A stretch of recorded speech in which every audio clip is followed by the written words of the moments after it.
I feel like I'm gonna always be apologizing. I shouldn't say always because uh, I we we're just waiting for our situation to change as far as where we live, and that'll give me more privacy to be able to film and more freedom. So as as of right now, I'm always going to be coming from a place of I can only do it when I have privacy, and even when I have privacy, um, there's you know it's a very limited amount of time, and we also have um, to deal with my anxiety and not really know um, where I want to go, and actually even if I want to go there, I can't go there right now. So I'm apologizing again. I know that it's going to be a while between the time that I last filmed till now. That's pretty much a bad thing. Although I did film 2 videos, and I keep doing this where I'll film something and I will not like it and then I'll delete it. So this time I did 2 videos, but I was pretty much asleep. I was really sleepy, and I was like going around and around. So if I just said the same word for the whole video, it would have been the same thing that I deleted almost. It would have been pretty much the same thing. So on to the video. A lot of times I get questions about how I got into porn, and I started as a dancer. So what usually happens, the reason why people don't want you to start dancing is they kind of feel like it's a gateway to all things adult related. And at one point it would have been, but it got to the point where it was harder and harder with the internet to make money. So it turned out to be a gateway. So I did start dancing, and then I started doing amateur videos, but not. I didn't really start with sex amateur videos. It was more fetish amateur videos. And for me, the main fetish that was large natural breasts and the things that I could do with my large natural breasts. And so if you want to, this video is not about that. So if you would like a video about that, like what I was asked to do and the things I had to do, just go ahead and let me know. Leave it in the comments. But also let me know things you'd like for me to talk about, period. Because you might want to know my opinion on something. It doesn't have to be adult related. It could be something you might want to know my opinion about it. You can just let me know. You might just want me to talk about something in particular that you'd like to hear about. Just let me know, because I have no ideas. I just I'm reaching, I'm grasping for straws. Okay, so I did do a lot of fetish videos. Most of them had to do with large natural breasts, but I also started getting into BDSM. I didn't understand that I was getting into that. It was like a request. People would make requests, and they would request for me, and then the persons or people that I'd be working with would tell me about the request, ask me if I was comfortable with whatever, and then I would be doing whatever it was. So my first experience with BDSM, I actually didn't know it was my first experience with BDSM until today. I was thinking about it. I'm like, I thought something else was my first experience, but now I'm thinking, no, this was my first experience, and that probably is why I okay to do something that I probably wouldn't have been comfortable to do at first. So my first experience with it was role play. A gentleman liked to shoot me in like business attire and other women in like business attire, and he was my subordinate, and he would get spanked or something, and he wanted it to be realistic for if you were actually in a place of business or school or whatever, how everything would actually go down. So I didn't realize that it was BDSM, and I was really it was really kind of like play. I think mainly not because it was play, but because his personal real life story was so sweet to me that I just felt really comfortable with this person. So I didn't think of it as BDSM, but it was. And my second experience was like pretty girl bondage, and where they would tie me up and take pictures of me, and sometimes even video or both of me tied up. And this, I'll call him RB. He it wasn't so much. It was that he tied me up, but it was also that the way that he did the way he did his ropes were very intricate, and that, like, if you saw a bunch of pictures of bondage girls, you could actually pick out what he did because they were so nice. So that was pretty interesting. I actually wasn't used to him or comfortable with him for a long, long time of working with him, and then after that, I kind of just only wanted him to do those things. If that was going to be done to me, I only trusted him. But I was coming to BDSM, and I shouldn't really say the role play part of it, because I also had a role play thing where, and there was a character, Missy, and I loved the character Missy, and that was pretty good, fun experience. Kind of sad because Missy's not here now, but so that was pretty good. But as far as being bonded, as far as anything that let me see. So S&M is what I used to. The name that I used to hear that a lot, fetish and S&M a lot. And when I say BDSM, SM, the last part of it, that's S&M. But S&M is like if you are receiving pleasure through inflicting or receiving pain or humiliation. And but then when you get into the BDSM, it opens up more. You got role play, you got discipline, you got all kinds of like other things, just different fetishes. And usually there is a submissive and there is a dominant. And when I first began, I didn't know that I started as a dominant, but when I started getting into the more submissive things, I wasn't really comfortable. And it wasn't that I wasn't comfortable because of the whole BDSM thing. I wasn't comfortable because I was coming from a place of being abused, having an abusive childhood. My mother was terrible, but she was very abusive, and I wasn't a bad kid, because sometimes, not that you can be abusive, but corporal punishment is, depending on the kid you have. I'm not against corporal punishment, but I guess some people go excessive, and that's why, things are the way they are now. But I was a good kid, so she didn't really need to do that, and that really stuck with me. So in times where, looking at the time, I've been talking so long already, but in times where I'm supposed to be spanked or tied up or any kind of humiliation, I didn't like it. And it turned out that I was more of a, in those cases, I'm more of a dominant. It took a bit for me to realize that. Well, no, it didn't take a bit for me to realize that. It took a bit for me to actually stand up and say, hey, I'm not submissive, I'm dominant. And I only want to do dominant things because I don't like this. I did a shoot with a man named Jamie Gillis.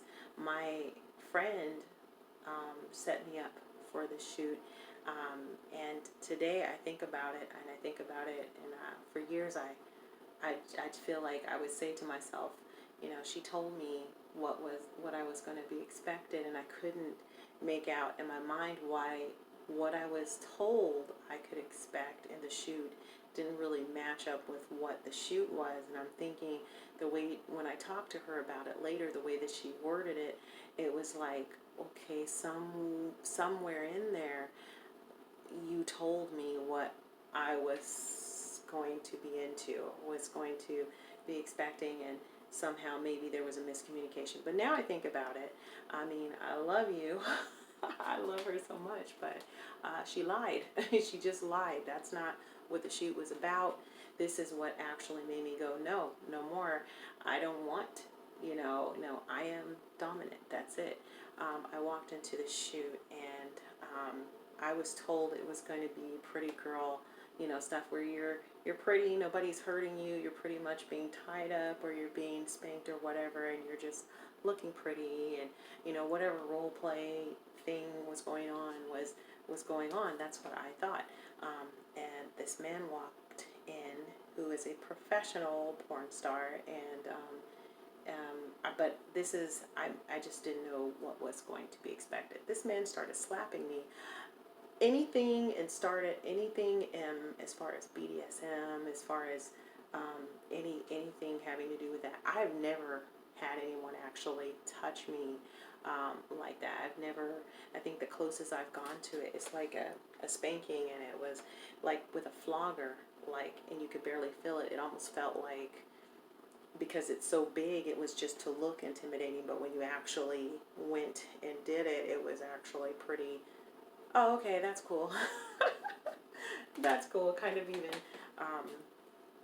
nice even. So I have never had somebody walk up, and the slap wasn't like if you were angry at somebody and you slapped, because you can't do that. That would be, but it was still humiliating for me. I don't want anybody touching my face like that. I don't want anybody slapping me. And I do come from not just that having an abusive parent, but I was also raised in neighborhoods where I had a fight, where, so I'm kind and everything, but if backed into a corner, like, you know. So nobody like comes up, and I decided that after seeing my mom go through things, like, she would start things, but she also, you see her getting hit by men.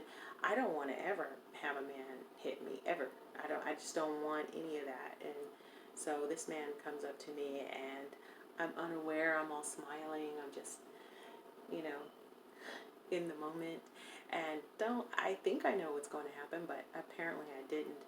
This man, he says something. He orders me to do something, but he just slaps me, and then he orders me to do something. I don't remember what it was, because I was, I just can't believe he slapped me.